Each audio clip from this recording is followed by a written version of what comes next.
Que a paz do nosso Mestre Jesus possa estar com todos nós, dado pelo Espírito Caibacho. E vamos avançar para o capítulo número 6, dedicado a relatos de habitantes do umbral Umbralina, já que em vídeos anteriores já estudamos, e o item que vai abrir este capítulo se chama Os Maldosos.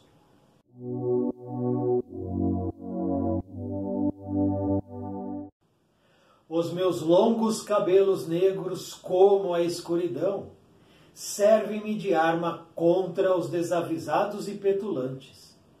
Ninguém invade meu território sem sofrer de imediato as terríveis cordas com a qual eu estrangulo os invasores, bando de vermes imundos, que saem pelas frestas das pedras para roubar quem tem o direito de possuir o amealhado a muito custo. Sensações materiais, tais como a saciedade da fome, o orgasmo do sexo, o delírio das drogas, o entorpecimento do álcool, a fumaça do cigarro. Essa busca incessante ocupava a sua mente e tornava o seu período naquele local tão indeterminado quanto esperançoso de reviver os sentidos da matéria. A comunidade de desencarnados naquela região consistia em espíritos amontoados uns sobre os outros, apertados num enclave de pedras gigantescas e dominante pedregoso. A luminosidade era oscilante, que passavam sistematicamente para captarem fotos desses desencarnados, simulavam luzes, embora ali abrigava-se um grupo de desencarnados ligado, necessariamente composto de pessoas que se haviam prostituído. Eram espíritos vinculados ao sexo, como se este fosse o único objetivo da vida encarnada. Noutros termos, tudo em redor da sua passagem pela crosta dedicava-se à luxúria. A libidinagem, todos os tipos de arremedo de criatura. Os sadomasoquistas, os cultores do corpo físico para fins de exploração sexual, a traição provada pelo exercício incontrolado do sexo, a comunidade, desencarnados que haviam exercido quando de profissões, muitas das quais nem se ligavam diretamente ao relacionamento sexual. Quando esse amontoado de desencarnados simulava uma orgia, esse prazer sexual era impossível de ser atingido no plano espiritual, pois sempre foi condizente apenas com o corpo físico. Por isso, sua frustração estendia-se a períodos longos, tentando encontrar o que lhes era completamente inviável. A orgia significava um desvio comportamental, a lhes estimular o prazer, o que nada representaria na ordem geral das coisas, mas poderia significar qualquer vício. Bloquearia os bons pensamentos, pendências levavam a outras formas de depravação moral. Os desencarnados cultores da maldade como horizonte de existência. Auferiam suas forças dos fluidos negativos dos reencarnados, algo que no planeta Terra era abundante, funcionando como uma imensa fábrica de geração de energia corrente assimilada pelos espíritos da zona umbralina. Maus para desencarnados obsessores. Habitantes das tribos eram um exemplo de maldade, pois nunca se questionou quando voltava-se sempre para a malignidade, cultuando-se em sua lábia. Vários de seus relacionamentos sexuais geraram gestações. logo transformadas em abortos. Ela possuía um número impressionante de desencarnados dispostos a dela seus erros, mesmo que buscasse negá-los interiormente. Ela, como a estrela da bondade, um toque divino permanente, possibilitando o progresso um dia. Alguns levam milênios, outros séculos, terceiros décadas, mas todos passam pela experiência de permitir o brilho da estrela interior, pronta a iluminar o caminho. Vislumbraram os peregrinos do umbral a fonte de arrependimento conhecida naquela região. Caius aproximou-se da gruta luz com seu cajado, afastando os curiosos e venais desencarnados. Como se sente hoje, Nídia? Indagou-lhe Caius. Assustado, peregrinos, deu-lhe atenção e balbuciou. Estou bem, como sempre. Eu não estava chorando. Acho que me resfriei. Ora, Nídia, você sabe inexistir enfermidades da crosta terrestre nessa área. Somente os encarnados padecem doenças. Eu poderia estar encarnada. Respondeu ela sem nexo, mas espelhando um desejo. Por certo que sim, Nídia. Depende somente de você. Heitor e eu a acompanhamos à distância por muito tempo. No início, tão logo chegou, você era ríspida e implacável, um poço repleto de tormentas. Perseguia os outros desencarnados que chegavam, atormentando-os e gerando-lhes muito medo. Isso passou, não percebe? Eu cansei desses malditos. Era um passatempo para mim. Sim, sabemos disso, Nídia. Porém, você não apenas se cansou, mas, no fundo, arrependeu-se de causar tanto mal.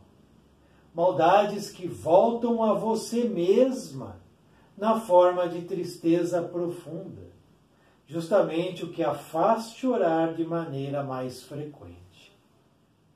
A voz de Caius lhe soava como um bálsamo, depois de tantos anos de puro sofrimento naquelas sombrias bandas. Por mais que quisesse, já não conseguia simular uma postura dura, despida de qualquer bom sentimento. Ela permaneceu em silêncio, como a concordar com aquela conclusão. Heitor interveio. Nídia, você não gostaria de recomeçar tudo? Zerar sua difícil existência passada e retomar a chance de ser mais feliz? Sim, sem dúvida, mas não tenho ideia de como isso seria possível. Basta admitir, Nídia, basta admitir, após tanto padecimento, que está pronta e esperançosa de clamar a Deus por sua misericórdia. E Ele certamente a ouvirá. Incrédula, pois há muito tempo não pronunciava essa palavra, Nídia não titubeou. Ó Deus, peço perdão por tantos males que fiz e pelas amarguras que causei a outros. Ela parou, olhou para os peregrinos e disse: não sei mais rezar. Acho que nunca soube. Calma, tudo há seu tempo. Dê-me sua mão e juntos vamos orar, disse Heitor. Então um forte clarão prateado tomou conta do espaço onde eles se encontravam. Quando cessou, já não estavam em zona umbralina. Assim foi o resgate de Nídia. Após esse relato, vamos conhecer agora as anotações de Caibar Schutel a respeito de Nídia. Nídia não era somente uma prostituta, mas uma mulher revoltada desde a adolescência, em face da pobreza e do abandono do lar por parte de seu pai. Desenvolveu uma personalidade vingativa, odiava a sociedade na qual vivia e descontava em seus clientes, chantageando-os, enganando-os e agredindo-os. Havia o exercício da maldade em sua trilha, justamente o que a afastou do plano espiritual. Apostou no sexo como ganho de vida e fonte de suas armadilhas e tramóias. Nunca teve família, abortou os filhos, nunca teve amigos leais. Vivia um ostracismo por ela cultivado e desejado. Percebendo o seu ocaso físico, deixou-se consumir pela obesidade mórbida no processo de envelhecimento. O cenário da sua vida não era nada convidativo para um resplandecer na espiritualidade.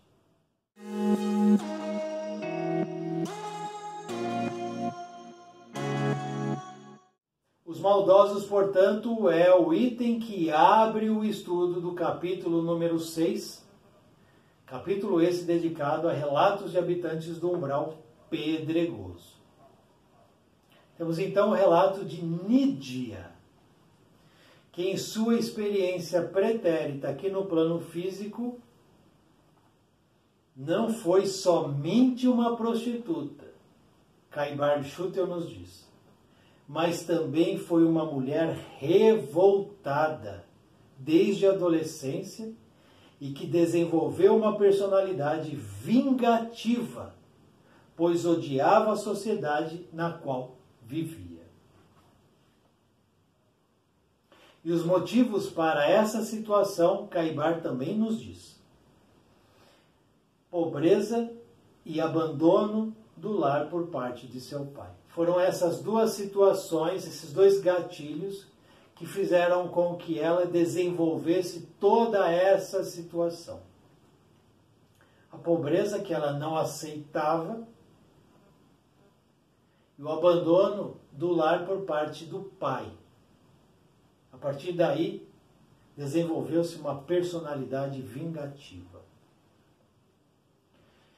Por quanto tempo, então, Nídia alimentou, fomentou dentro dela o ódio, a amargura, o rancor, a questão da vingança, a questão da maldade, da perversidade, da má inclinação, da má tendência?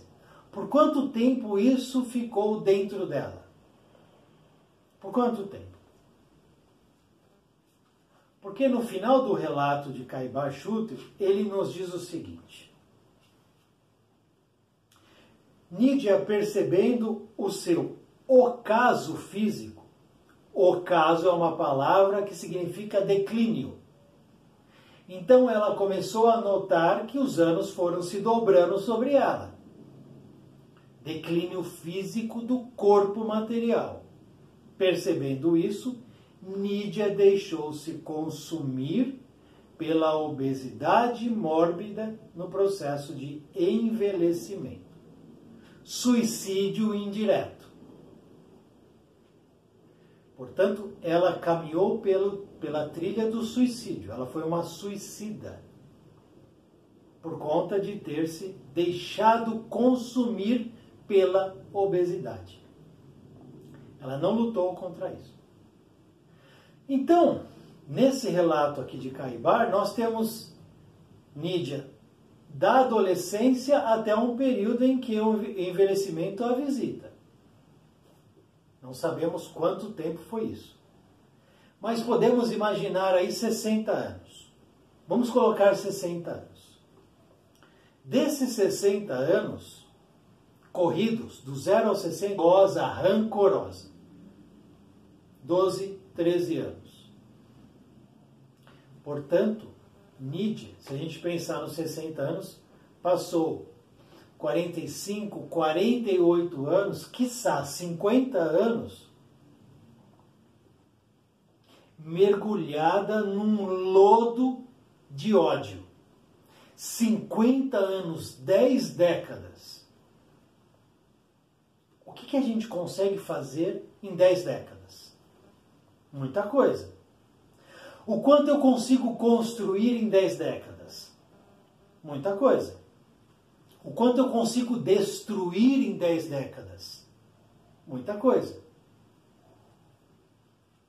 Portanto, nós temos aqui um período no plano físico de Nídia. Ela desencarna, desperta e está no umbral pedregoso nesse momento. Quanto tempo ela ficou lá? Porque nós vamos acrescentar esse período de estadia no umbral pedregoso ao período que ela ficou aqui. 60 anos no plano físico, 50 anos vivendo amargura, rancor e ódio. Imaginemos que ela tenha passado 20 anos no plano espiritual no umbral. Alguém pode pensar, mas é muito 20 anos. Não é. André Luiz ficou 8. André Luiz ficou 8 anos. Ele não tinha uma personalidade vingativa, ele não tinha uma personalidade rancorosa, ele era soberbo, egoísta e orgulhoso. Ficou 8 anos e não foi no umbral pedregoso, foi no nebuloso, que é o umbral mais próximo de ser resgatado, pois está mais próximo, quem está lá, das cidades espirituais. 8 anos. Então imaginemos que ela tenha ficado 20 anos. 20 anos lá, ruminando esse ódio, ruminando essa maldade. Vamos somar com 50. São 70 anos. 70 anos em que ela ficou mergulhada nessa roda, nesse lodo, nesse lamaçal de revolta vazia. Revolta vazia, sem nenhum sentido. Revolta contra nada, ódio contra nada. Porque a justificativa da pobreza, do abandono paterno, isso não se sustenta. Isso não se sustenta. Não é fácil conviver com a pobreza, não é fácil conviver com a falta de uma mãe, de um pai, dos dois, com o abandono, não é fácil. Mas não justifica 70 anos de mergulho num sentimento ou sentimentos como esses que estão aqui no relato. Tanto dela quanto de Caibarchuda. Não se justifica. Porque muitas pessoas usam essas situações para se fortalecer. Ficam mais fortes, mais sólidos, mais robustos. Vencem essas provas, porque ela pode ter pedido a prova da pobreza. Ela pode ter solicitado. E aí, quando se vê frente à prova, não suporta a prova. 70 anos. Chega uma hora para todos. Todos os que estão mergulhados no mal, na escuridão, na sombra, chega uma hora que ele se cansa daquilo.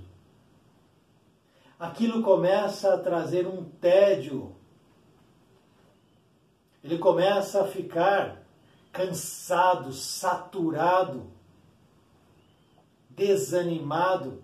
Aquelas situações todas em que ele antes se comprazia, no caso dela, chantageava clientes, enganava clientes, agredia clientes.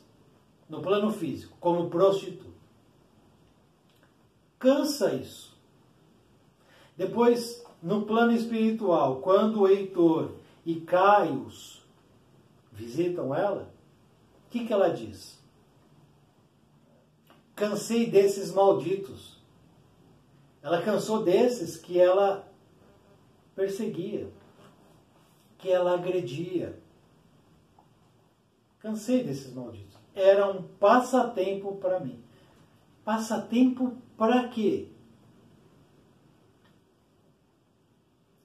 A coisa mais importante que nós temos, mais importante, é o tempo. A coisa mais importante é o tempo. Porque o tempo é incontrolável. Eu não consigo controlar, eu não consigo domar. O tempo não respeita a minha vontade. Se eu não souber usar o tempo, eu me perco. Ela diz aqui, passa tempo. Sem se preocupar com situações mais elevadas, mais importantes para ela mesma. Porque nós temos que pensar nas situações importantes para nós em termos imortais, espirituais e não materiais. Naturalmente, estando no plano físico, as preocupações do plano físico fazem parte. Não vou me tornar um vagabundo, um ocioso, um preguiçoso, alguém que não faça as coisas necessárias no plano físico. Não é isso. Mas isso é menos importante. No plano físico, eu cuido das coisas do plano físico. Da saúde do corpo físico, da manutenção do corpo físico, da alimentação, da família, da casa, dos bens materiais. Cuido, mas não me escravizo a isso. Entendendo que esse é um tempo limitado que vai acabar. Eu vou seguir minha caminhada no plano espiritual. E aí eu retorno ao plano espiritual com o quê? O que Nídia levou para o plano espiritual? Está aqui no texto. O que ela levou? Nídia possuía um número impressionante de desencarnados dispostos a dela se vingar pelo impedimento de seu retorno à carne. Todos os espíritos que ela assassinou, porque prostituta, relação sexual, naturalmente a gravidez em algum momento pode acontecer. Para ela aconteceu algumas vezes. Todas as vezes que aconteceu, o que ela fez? Aborto.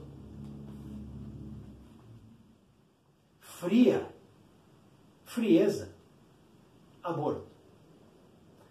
Esses que são abortados não esquecem. E como não esquecem?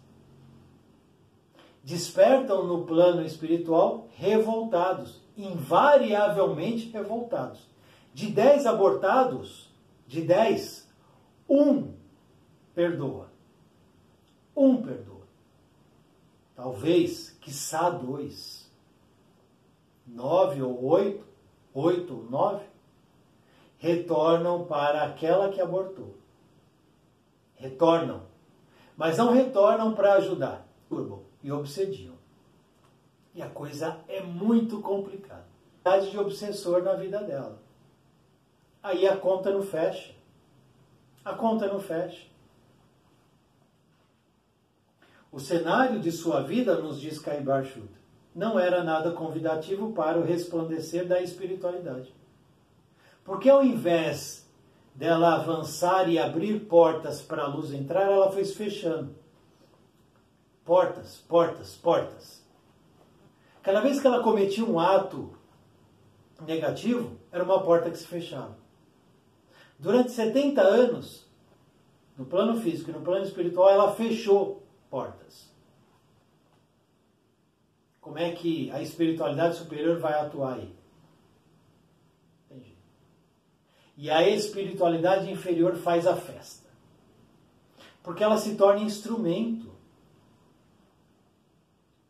tanto daqueles que querem o mal dela, quanto instrumento para que ela seja instrumento de maldade para com os outros. E aí isso aqui vira um nó. Um nó. O tempo, para ela, foi algo que ela menosprezou. A coisa mais importante. Ela colocou toda a força dela, todo o tempo dela, na revolta contra a sociedade que ela odiava estar inserida. A reencarnação é um presente. No plano espiritual, nós temos hoje, mais ou menos, entre 20 e 30 bilhões de espíritos. E nós temos aqui entre 7, 8, talvez 9, não sei, bilhões de espíritos reencarnados. Então nós temos aí entre 30 e 40 bilhões de espíritos que compõem o planeta Terra. Fazendo uma continha aqui sem muita preocupação. Vamos colocar aqui 30, 40 bilhões de espíritos. Uma parte, milhões, estão sendo levados, exilados para outros orbes. Uma parte vai ficar, vai diminuir muito, esses bilhões vão diminuir muito, mas muito mesmo. Só que enquanto isso não acontece, os que estão lá no plano espiritual, o que eles querem? Os que estão na região umbralina ficam lá por enquanto, como Nídia, mas uma hora se cansam. Uma hora eles são resgatados, não são? Nídia foi resgatada. Levaram ela para uma colônia, para um hospital. O que ela vai querer agora? Diz para mim. Esteve reencarnada, desencarnou, foi para o umbral, no umbral ficou lá 20 anos, estamos colocando como suposição, não está no texto, suposição. 20 anos, foi resgatada, está sendo tratada no plano espiritual. O que ela quer agora? O que é mais importante para ela agora? Reencarnar.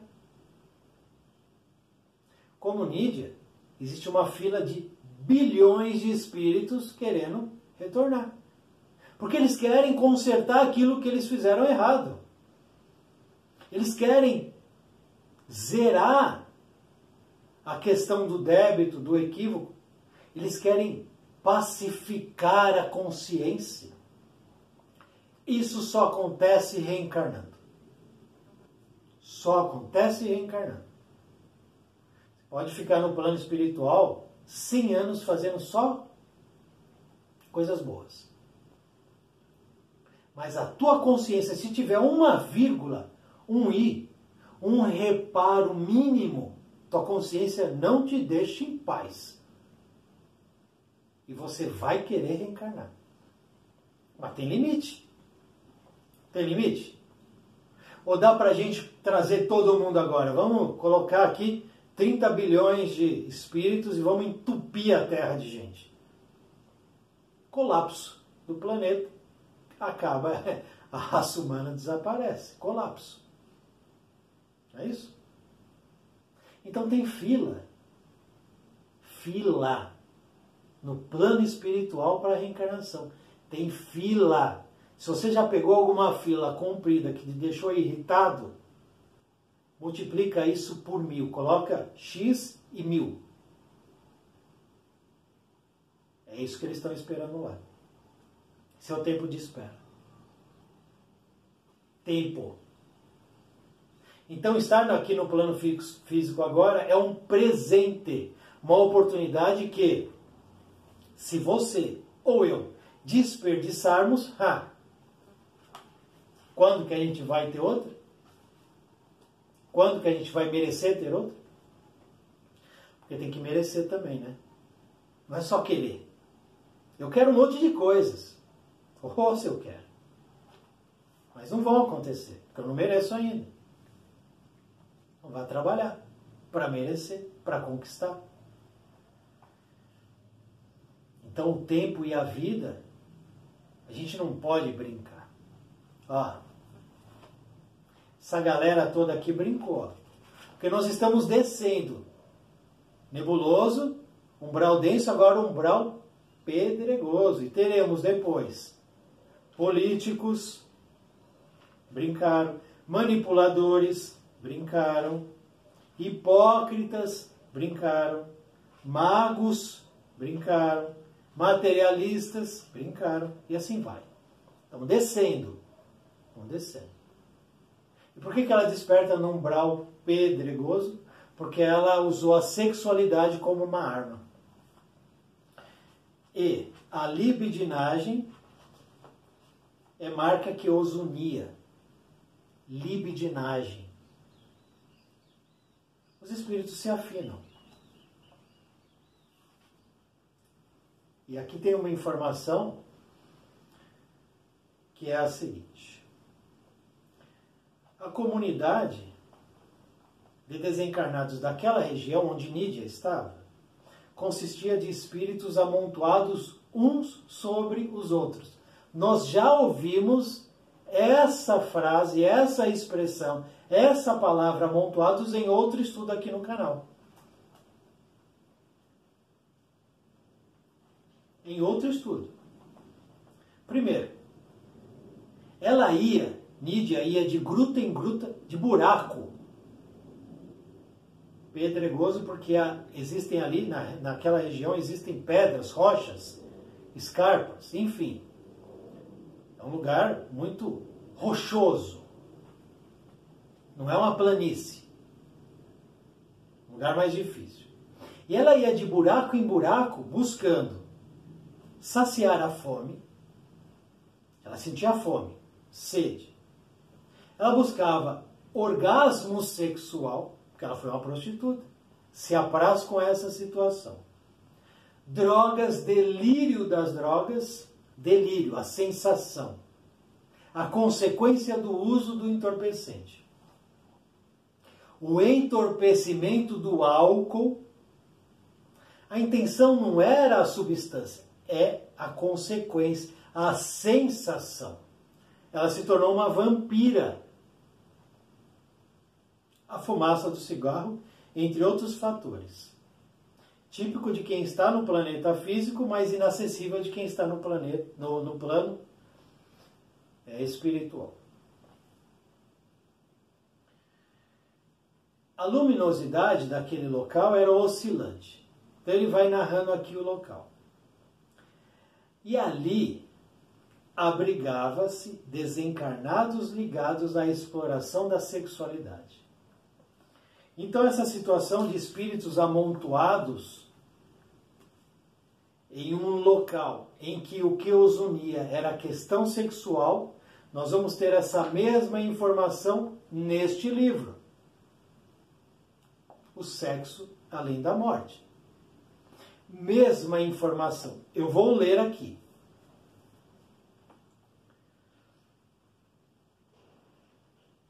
A comunidade de desencarnados naquela região consistia em espíritos amontoados uns sobre os outros. Livro Umbral. Livro Sexo e Morte. Capítulo, para quem quiser checar, capítulo 14, no Vale da Morte. Ranieri nos diz. Em determinado ponto, paramos. E o guia nos apontou diversas criaturas que se amontoavam umas sobre as outras.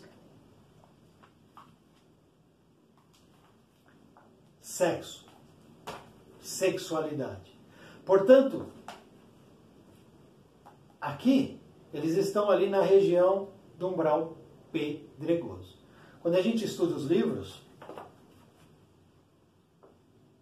e eles se conversam, a gente vai juntando as peças. Ainda ali no pedregoso, via-se os veículos das cidades espirituais que passavam pelo alto e pela terra. E também os peregrinos, porque nessas situações viam-se luzes, uma claridade, a verdadeira claridade.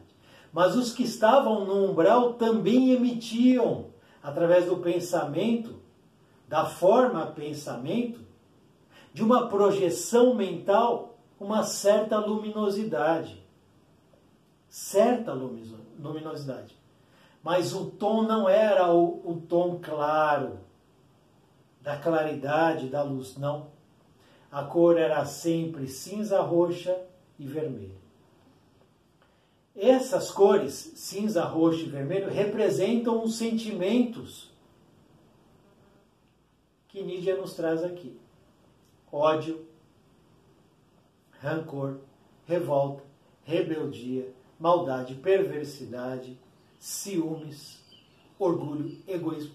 Se a gente colocar esses sentimentos em um aparelho, esse aparelho vai registrar essas cores. O amor, a tranquilidade, a serenidade,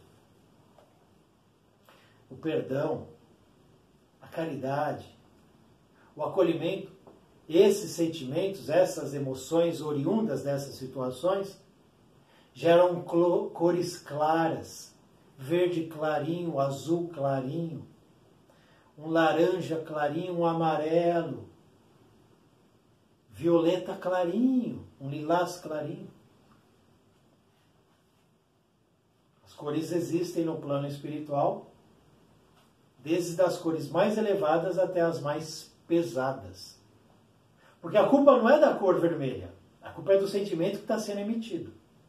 Porque a projeção mental de um espírito que está numa região do umbral pedregoso é uma projeção mental absolutamente atrasada.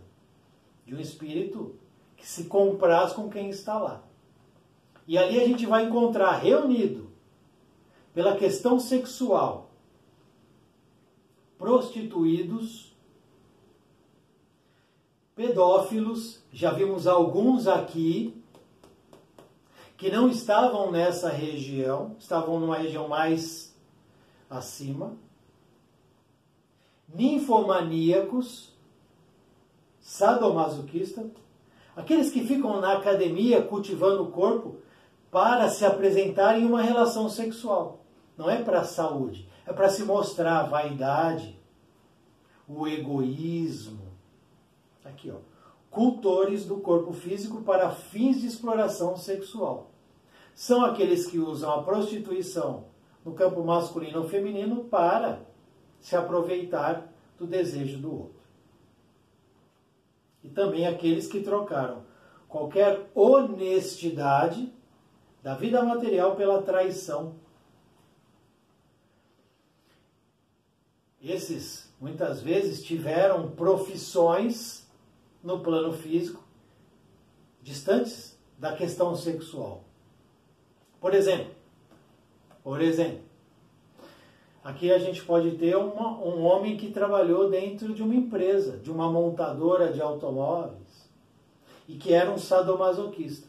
Um gerente de alguma coisa que era um ninfomaníaco. Poderíamos ter ali um mecânico de algo que era um pedófilo. Uma dona de casa que buscava a questão do sadomasoquismo. Porque nós temos que ter cuidado. A impressão que tem quando a gente fala a respeito de pedófilo, ninfomaníaco, sadomasoquista, etc., são esses que já nos apresentam um tipo, uma maneira de ser. Não. Nós temos aqueles que não aparentam nenhuma situação mais grave, mas que ali na sombra, por trás da cortina, de maneira velada, estão mergulhados, encharcados nesses lodaçais. Casais, entre aspas, cidadãos de bem, entre aspas, que vão em casas de swing, onde os casais fazem trocas de parceiros, em verdadeiras orgias, repetindo o que acontecia em Roma. Na Roma de Calígula, de Nero. Cidadão de bem. Esses daí desencarnam e se unem pela libidinagem. estou inventando nada. Porque a gente tem que fazer o que é certo. E o que é errado nós temos que abandonar. Antes que seja tarde demais. É isso que um livro como esse nos diz. Para mudarmos urgentemente enquanto ainda estamos aqui no plano físico.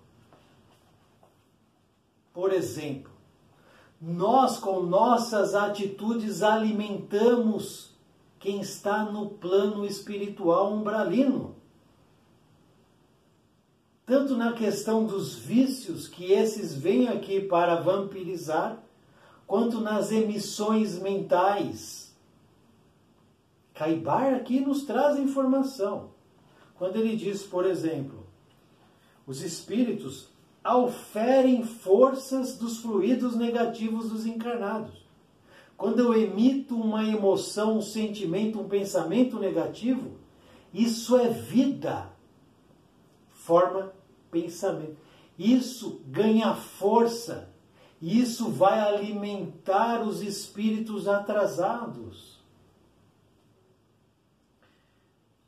Isso é abundante, diz ele, e funciona como imensa fábrica de geração de energia corrente assimilada pelos espíritos da zona umbralina. Eu estou emitindo pensamentos, emoções, desejos. Isso ganha uma forma. Isso vai para algum lugar. Para onde vai? Maus pensamentos e atitudes negativas de nós aqui não representam apenas infração das leis terrenas, mas constituem fontes efetivas de vitalidade para desencarnados obsessores. Eles aprendem a absorver o medo, o ódio, o rancor, eles se sentem bem, é a energia. Você já chegou perto de alguém e se sentiu mal? Ou se sentiu bem? É aí essa energia, os espíritos desencarnados, habitantes dessas capitais se alimentam, se sentem bem com essas emissões negativas. Por isso que a gente tem que mudar. Porque se eu quero de fato estar num lugar bom, eu preciso estar compatível com esse lugar bom.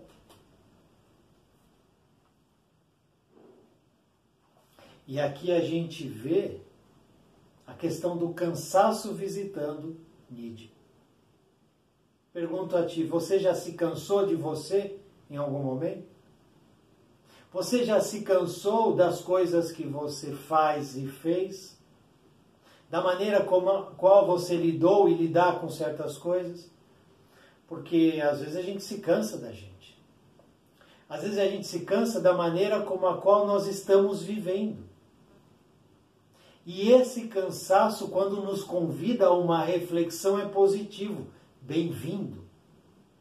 Porque eu me canso daquilo, preciso de um tempo para refletir.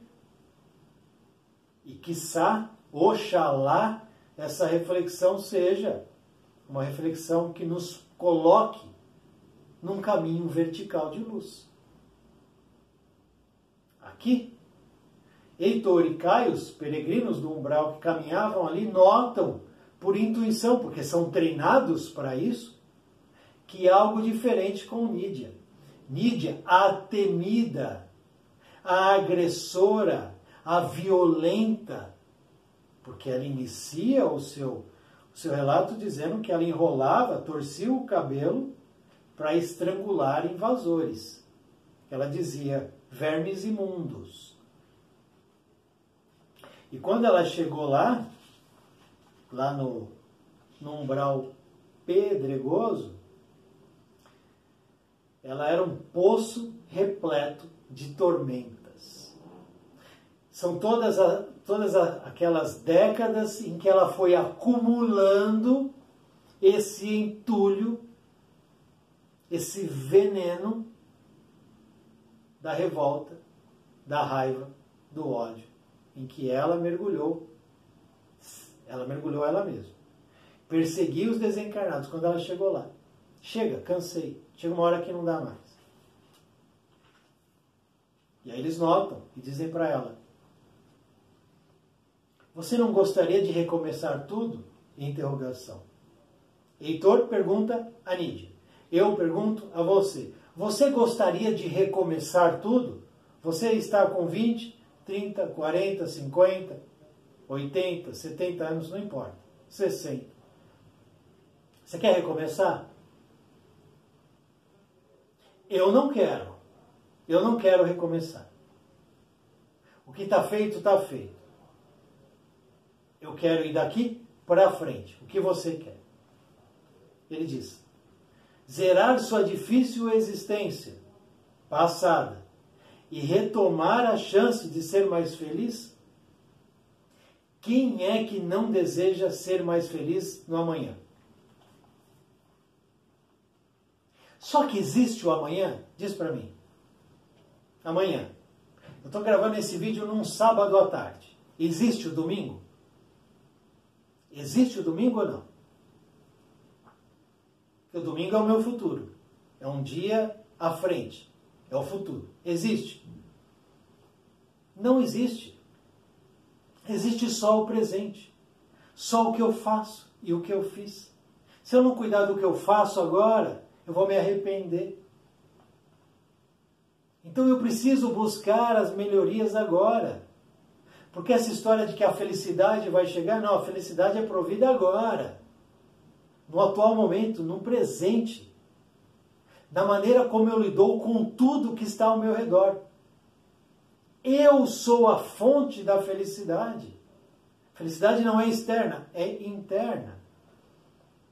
E aí ela está alquebrada. Ela está alquebrada, fragilizada. Chegou o momento dela. Ela diz sim.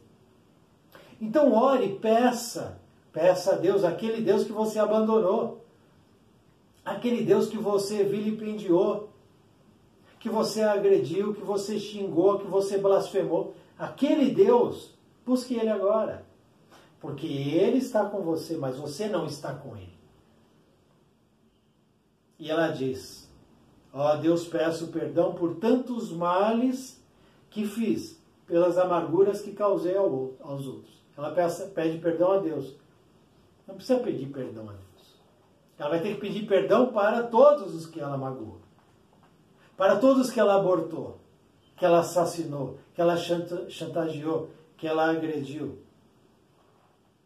Porque Deus não é atingido pelas nossas ações. Porque Deus está tão acima. É como se eu lançasse uma flecha para o alto querendo atingir Deus. Não vai rolar. Mas se eu pegar uma flecha e apontar para o cara que está do meu lado aqui ou atrás, eu acerto. Para quem que eu vou ter que pedir perdão? Conversar com Deus? Tudo bem. Agora, achar que Deus vai perdoar e ela terá tudo zerado? Não. Não vai rolar isso. Mas ela cai em si e diz: não sei mais rezar, acho que nunca soube. Talvez nunca ninguém tenha ensinado Nídia. Talvez nunca tenha aparecido ninguém para dizer: Nídia, o que se passa com você? Vamos orar? Talvez. Ou talvez tenha aparecido e ela negligenciou? Não sabemos. Mas a espiritualidade superior se aproxima de nós. Nídia fechou todas as portas possíveis. Agora ela vai ter que abrir uma a uma. Função dos peregrinos: fazer aquilo que aqueles que estão no umbral não conseguem. Por exemplo, rezar. Está aqui. Calma. Tudo ao seu tempo. Vamos orar. Então eles oram, que fechou todas as portas para que a luz pudesse alcançar ela. Nós estamos fechando portas ou abrindo portas para que a luz nos visite. Muita paz, muita luz. Salve o nosso Mestre.